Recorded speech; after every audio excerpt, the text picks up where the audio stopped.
Tuk širdelė, tuk tuk, tuk širdelė dėl manęs, būk širdelė tik būk, būk širdelė dėl manęs, tuk širdelė, tuk tuk, tuk širdelė dėl manęs, būk širdelė tik būk.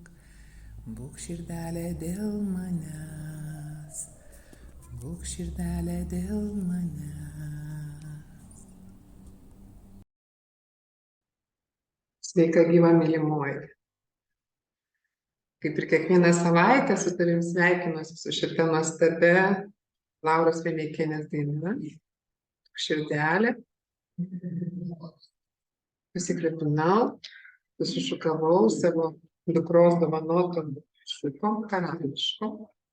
Jinai pagamino pati iš brangakmenių. Esu šiandieną savo vyro šeimos namuose. Kartais čia girdžiu pravažiuojančią reklamą. Jeigu tu išgirsi irgi gatvėje garsiai sunkvežimis važiuoja su didelėm kolonėlėm, neišsikas, pravažiuos. Čia aš esu prie šeimos altoriaus, kaip ir simboliška. Čia yra mergelės Marijos ir Jėzaus ikona.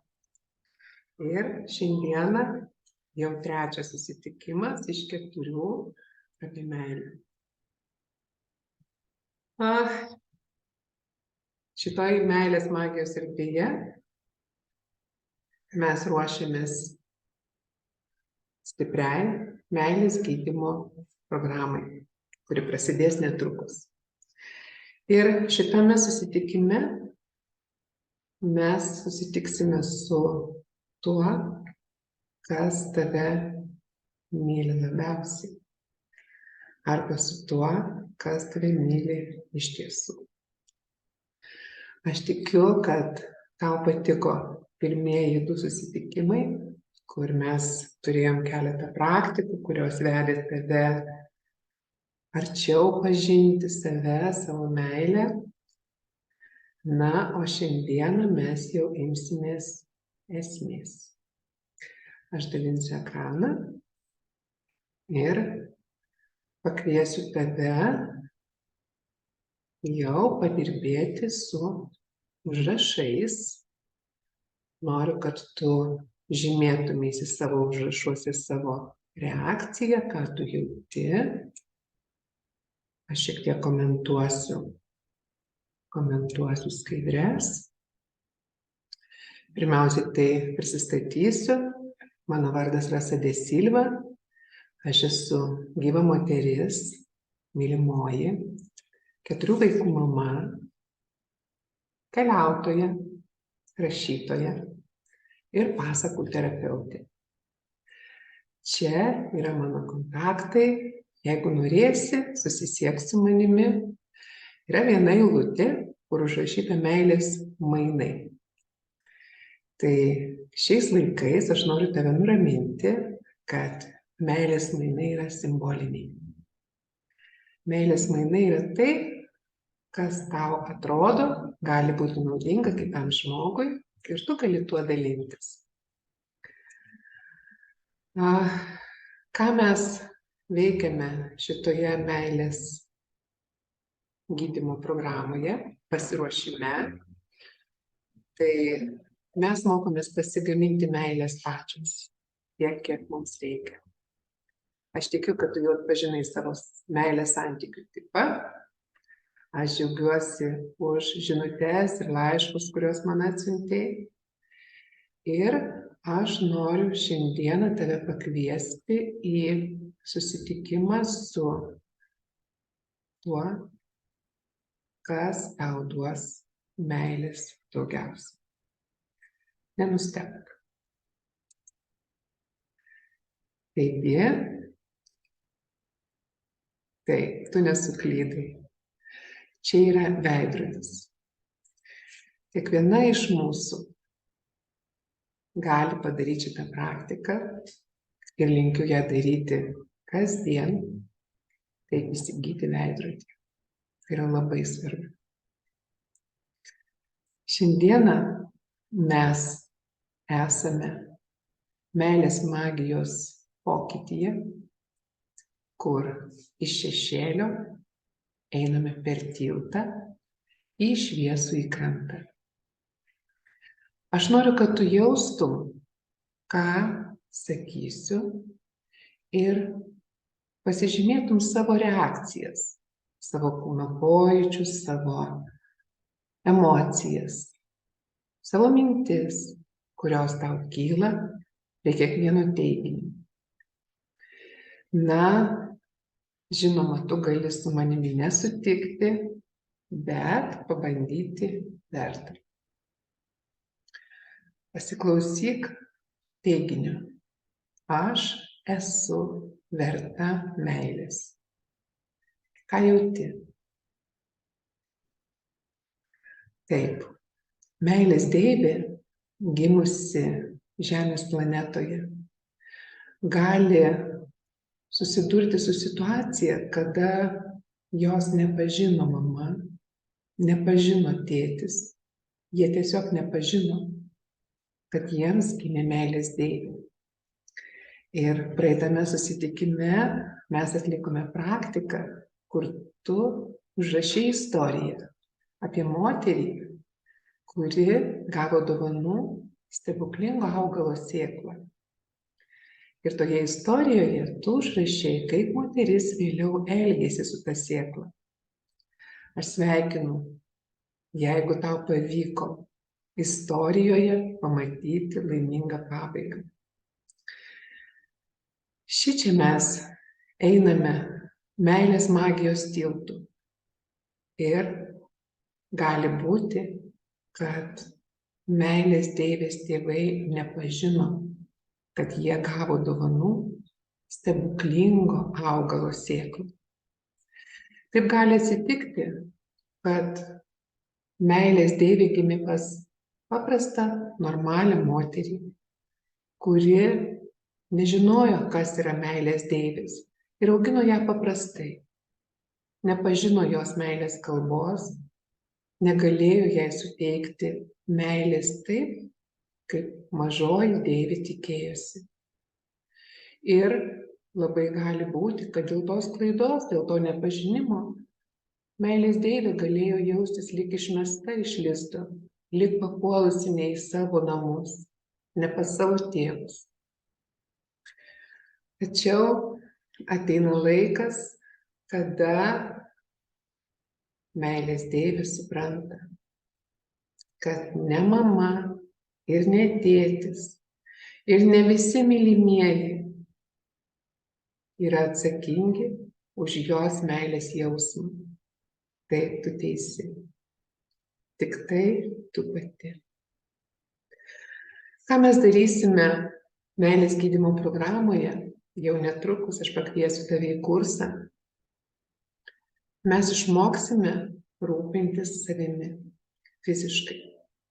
Rūpintis savimi taip, kaip savo pačiu mylimiausiu vaiku. Na, o jeigu dar Dievas tau vaikų neatsiuntė, jeigu tu dar tik tai dabar išeini iš savo vaikystės namų, tai tiesiog prisimink patį pirmąjį augalą, kurį tu auginai. Patį pirmąjį naminį gyvūnėlį, kuriuo tu rūpinaisi.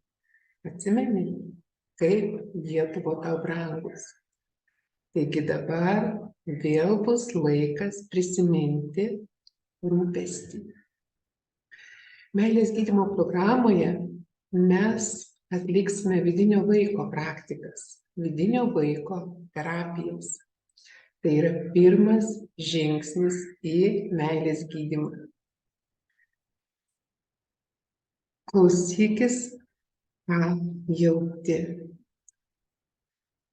Meilės deivė, einanti meilės magijos tiltų iš šviesų į krantą, iš šešėlio, pradeda rūpintis taip savim, kad jinai ima patenkinti pati savo poreikius.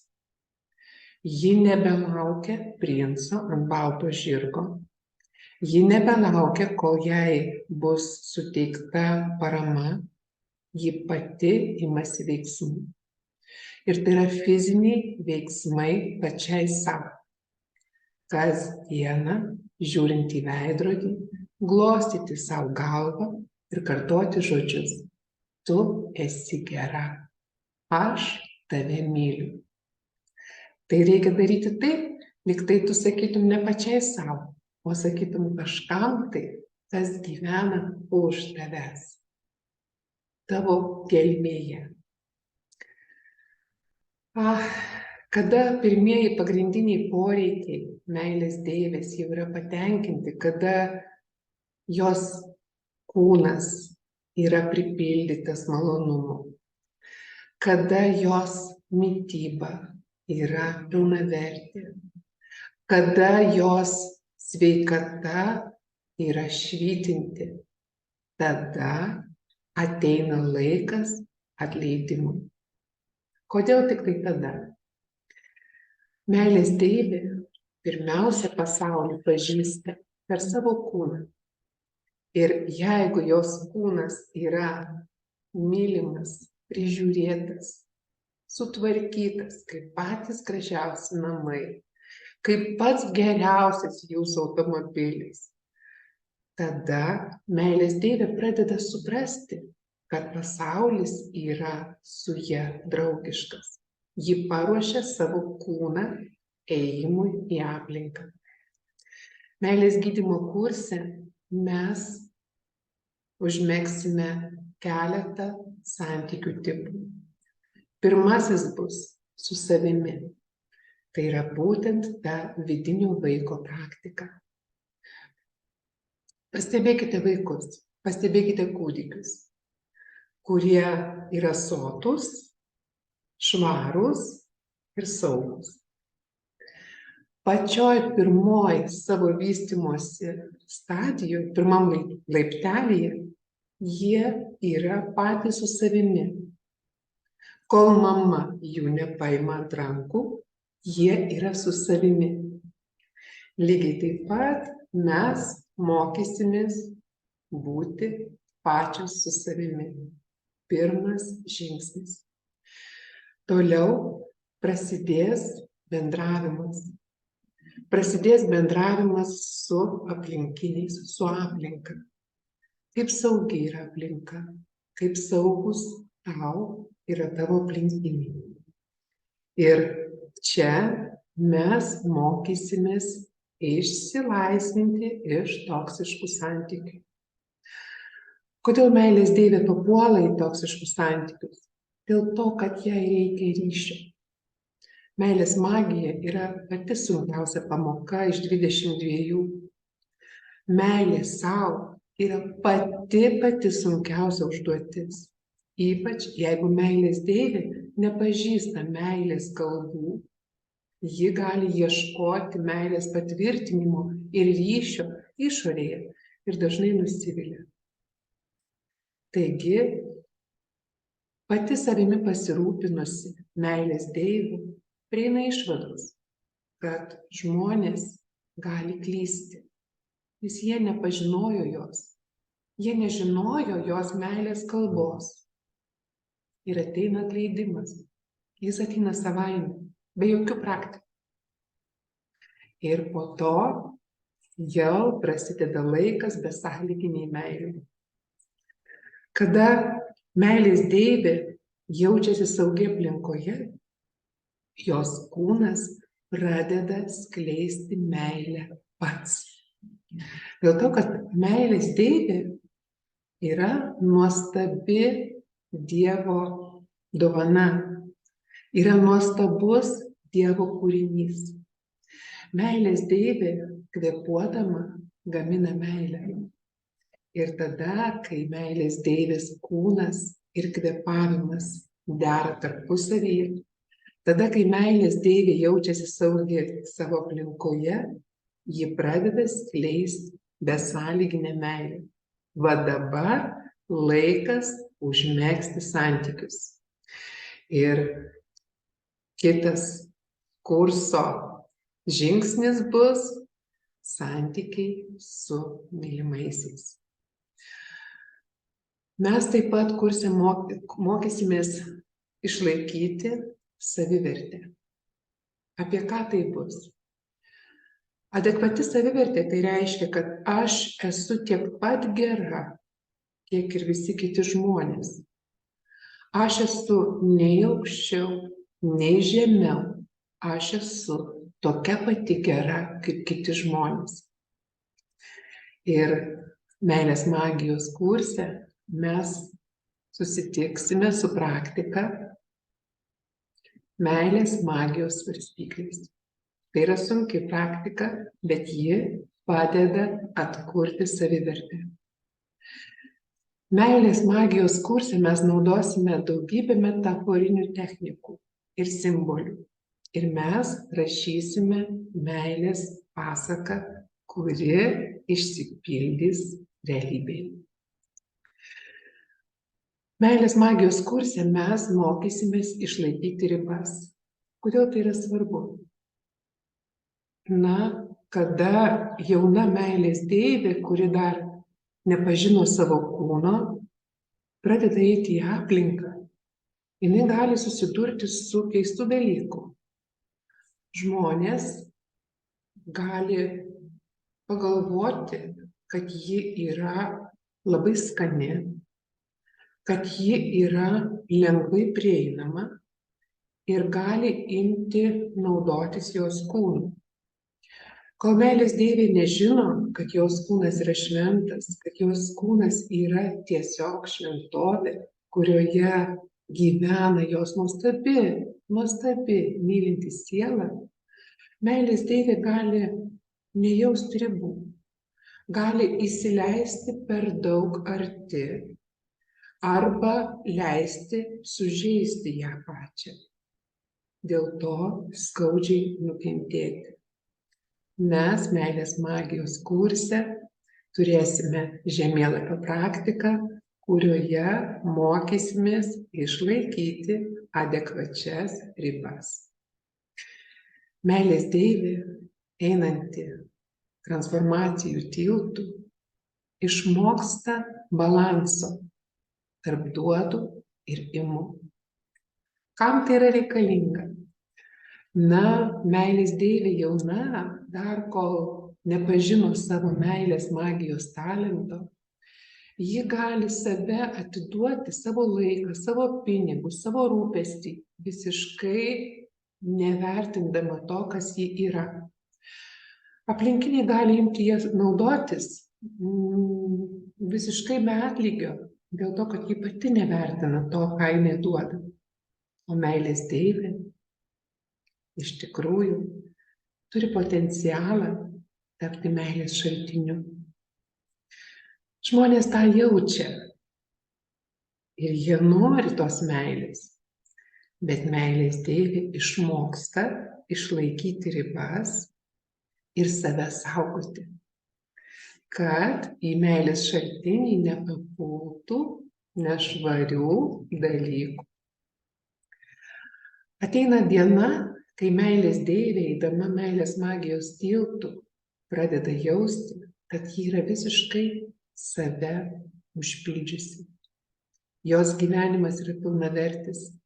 Ji pati savo suteikė viską, ko tikėjosi nuo pat mažens. Ir dabar jau yra laikas kurti santykius lygiaverčius. Santykiai tampa kūrybingi, žaismingi ir partnerystė tampa lygiavertė. Taigi, aš noriu, kad tu pasižymėtum prie kiekvieno punkto šito meilės tilto, ką tu pajutai. Tai meilės deivė tampa verta meilės. Ji išmoksta rūpintis savimi. Ji išmoksta patenkinti savo poreikius ir atleidžia visiems, kurie nepažino jos meilės kalbos. Jos kūnu, jos emocijomis pradeda tekėti besąlyginė meilė. Meilės deivė, eidama meilės tiltu, išmoksta save vertinti aplinkoje ir išlaikyti ribas, kad liktų saugi. Ji išmoksta santykiuose duoti ir imti. Yra pilnai save patenkinusi, savipakankama ir išmoksta kurti kūrybiškus santykius. Meilės magijos kurse mes praeisime vieną iš seminarų, kaip pamilti drakoną. Tai bus apie lygiaverčius santykius, apie vyro ir moters santykius. Bet tai jau yra kitas laiptelis. Šiek tiek trumpai pristatysiu bendrą programą meilės magijos, kuri prasidės netrukus, sekite informaciją. Tai bus meilės magijos pasaka.